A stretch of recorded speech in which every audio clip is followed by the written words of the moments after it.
What's up, it's Dame. Welcome back to my channel, man. Hope y'all are having a lovely Monday morning or Monday afternoon, whenever you're seeing this. I genuinely do not know, but it will come out before the Steelers and Bills game come out. Y'all can obviously tell, man, repping my Steelers gear, man. Got my terrible towel out here. It's gonna be a very interesting day. Before I get into any of the Steelers, Bills, anything like that, Bucks, Eagles, I want to first start off with the Browns and Texans game. I don't know if you guys had watched that video, but I did say I thought it was going to be a better game than that, and it looked like the Browns just said, well, damn, you're an idiot. And they didn't even really look like they wanted to play any football. Now, I'm not a hater, and I never have been, and I never will be a hater of the Cleveland Browns. But one thing that I will say is that I did say they do not have a consistent, decent defense. Now, the defense is good, and you can go on my video, you can watch. They're very well. They play very well. But they are not a defense that plays well on the road. Actually, they're dead last on the road. Also, for the past about 5 weeks, they haven't played a decent team other than probably the Los Angeles Rams, and they lost that game 36-19. So my entire point was that we'll see how they look when they go against a decent offense. People say, oh, well, C.J. Stroud's a rookie. Well, that same Texas team put up 22 points against that great defense at home, by the way. So I did see a scenario in which the Texans were going to win the game. I told you guys to take the spread. An embarrassing loss for the Cleveland Browns, especially because they were supposed to win that game. I'm not going to harp on them losing. They really weren't supposed to be in the playoffs to begin with. I know a lot of people had them going to the Super Bowl, but they weren't supposed to be in the playoffs. Joe Flacco did a really good job, but if I'm being honest, he did as much as he could, and he showed back up. And I'm not talking about this year Joe Flacco. I'm talking about the previous year's Joe Flacco, where all he did was throw picks after he got a championship with the Baltimore Ravens. And what did he do?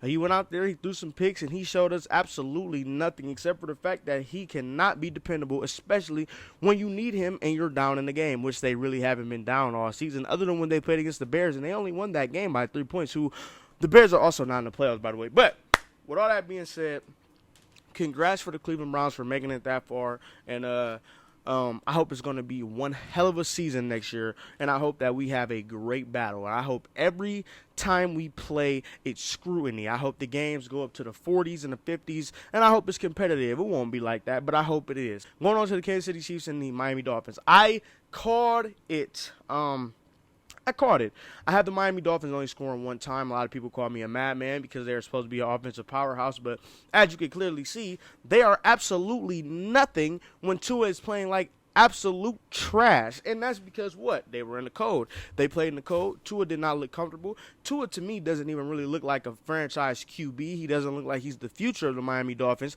I could be wrong, but I'm just going with what I saw. He doesn't look like he's the future, and it looks like they're going to move away from him in the next few years. But we'll see how that ends up going because his option is coming up. And so,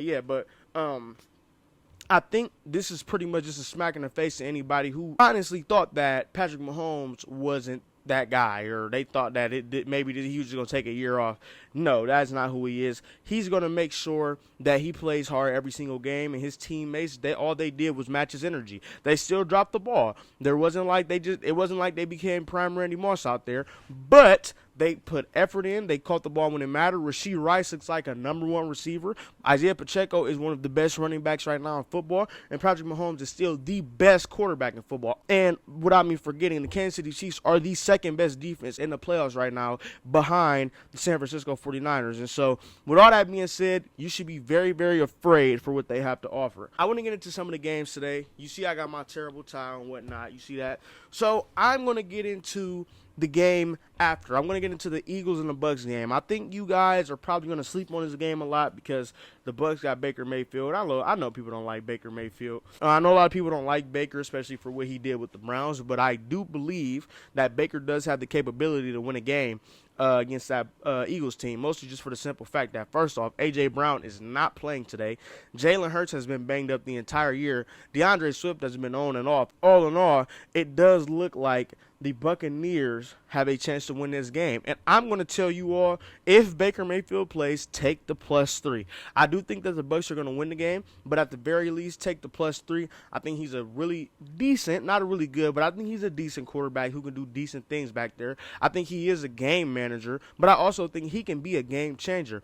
I think if you give him a good defense and you can keep the score I think if you give him a good defense and you can let the score be between about 10, like 10 point, like let's say you hold that Eagles team to about 17, I think he can put up 24 to win that game. And that's mostly just because of the fact that, number one, like I say, he's a decent quarterback, but also the Eagles secondary is complete garbage. I mean, they don't. Darius Slay has been hurt for pretty much half of the season. They don't really have another second corner, and then their third corner is basically James Bradbury. I know he's supposed to be their second corner, but he's their third corner, and he's not good. And so with that being said, I do think that the Buccaneers have a chance to win the game, and I think they will end up taking this game. And if they don't, well, I was wrong. But even if the Eagles do make it to the next round, I'm going to be honest, they're going to get absolutely plummeted by the Lions, as will the Buccaneers. And so with all that being said, take the Buccaneers +3, but that's only if Baker Mayfield plays. He's a game-time decision. Make sure everybody is looking at their phones, their alerts, and you can tell me what happens. You can get mad at me and tell me I'm an idiot and I'm a stupid Steelers fan. There have been a lot of Cowboy fans, especially, which makes no sense, but there have been a lot of Cowboy fans who are preying on the Steelers' downfall. But that's because they prey on everyone's downfall. They are one of the worst teams in the NFL, and that's for the simple fact that all they can do is beat the worst teams in the NFL. But it's the reason why I didn't bring them up yet, and that's because they're sorry, and I will get to them last. For the Steelers and Bills game, they have absolutely disrespected my Pittsburgh Steelers by giving us a +10. Granted, it is on the road, but +10 in the playoff game is one of the most disrespectful things I've ever seen, especially when you consider the fact that we're +10 on the road against a team who really hasn't beat great teams this year. The Buffalo Bills have an 11-6 record. We have a 10-7 record going into the playoffs. If I were you guys, I would take the spread. Take the +10. Take it. I do think we're going to win this ball game as well. But even if we don't, I know for damn sure we're going to keep it in +10. I know we're not going to let them beat us by more than 10 points. I know that for a fact. So I want you guys to take that spread. Josh Allen, I know Josh Allen's a really good QB. We're going to get turnovers on him. I'm predicting we get at least 2 interceptions on him. We're going to make him fumble at least once. It's going to be hard to overcome them 2 turnovers. Now, it's up for Mason Rudolph in the offense to step up. We got Najee Harris. We got Jaylen Warren. We got George Pickens. We got Deontay Johnson. We have weapons everywhere. Let's use them. Miles Killebrew, you're all pro. I need you to play like that today. We have really good weapons. We have good defensive weapons. I know we don't have TJ Watt, and that's a big hurt, but we have Nick Herbig, and we have Alex Highsmith, and we have Marcus Golden. We have guys who can make plays. We have Cameron Hayward on that inside of the line, so we don't need James Cook to cook. We don't need that to happen. I know that our linebackers are hurt, but we've had Miles Jack step up, and we've had all of these guys. We've had the Eric Rose step up off the practice squad. We've had Trent Thompson step up. We've had DeMonte Casey step up, and now we get Minka back. And so we have guys to win a playoff game. It is about the will and the want to do that, and we have to want to do that, especially if we want to be respected. And when we look at this spread, this is nothing. This is nothing to be respected about.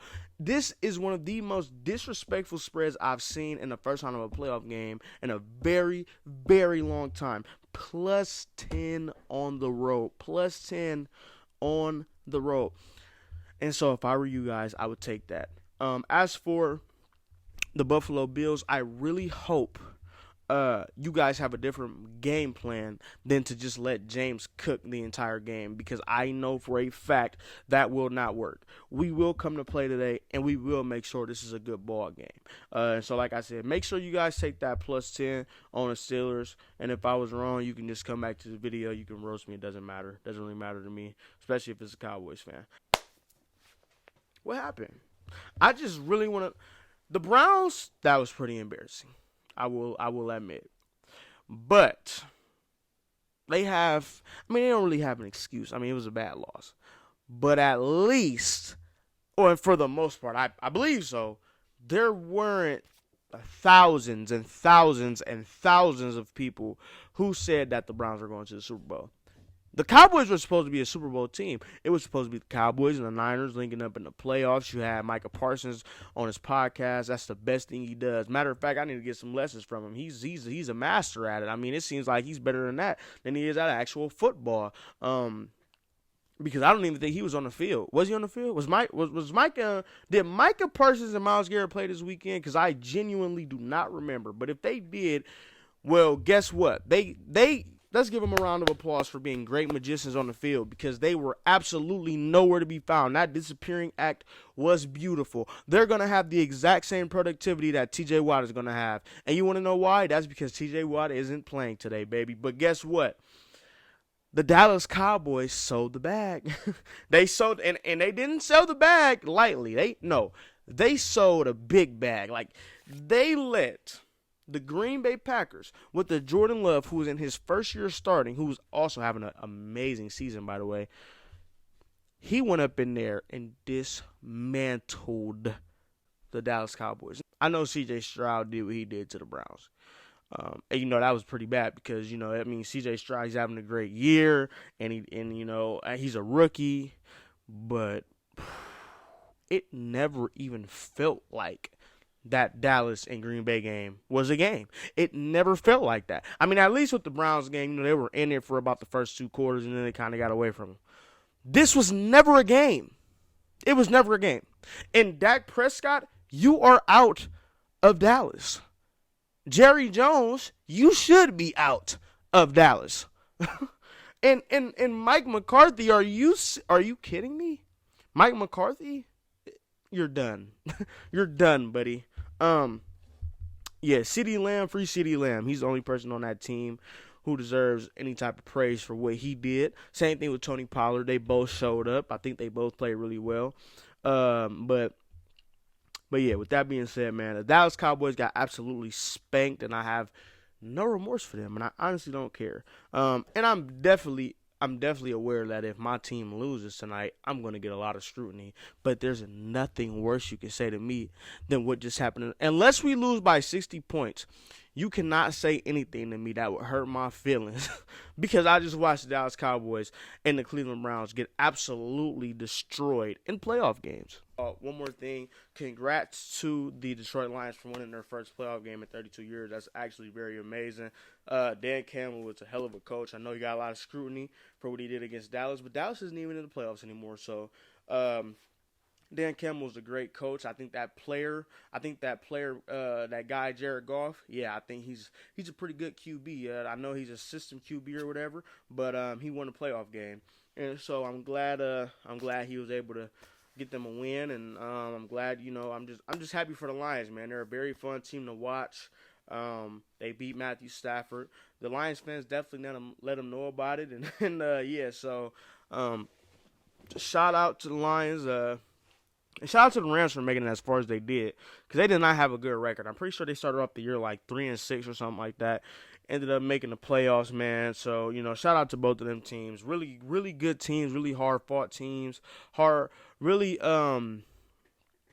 strong teams. Teams who found a way to make it and who succeeded. I feel like yesterday was a succession for both teams. I think even though the Rams lost, they have a lot to look forward to. And Puka Nacua, who will be most likely some type of offensive player of the year next year, something like that. He's just an animal. I mean, he can do literally everything on the field. And they also have Cooper Kupp, who is one of the most dynamic receivers in the NFL. And Matthew Stafford, who's still able to throw like he's prime Patty Mahomes.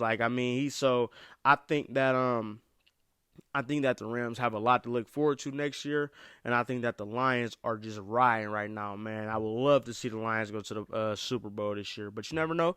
You never know what's going to happen. I'm Dame from Know the Game with Dame. I really hope y'all enjoyed this episode. I really hope y'all are enjoying me making these videos, because I got another one coming out in a few days to talk about what's going to happen in the divisional round. And I'm also finna hop back on basketball too. So I hope y'all enjoyed this. Hope y'all enjoyed everything that I had to talk about. And make sure you guys go be great, obviously, and God bless.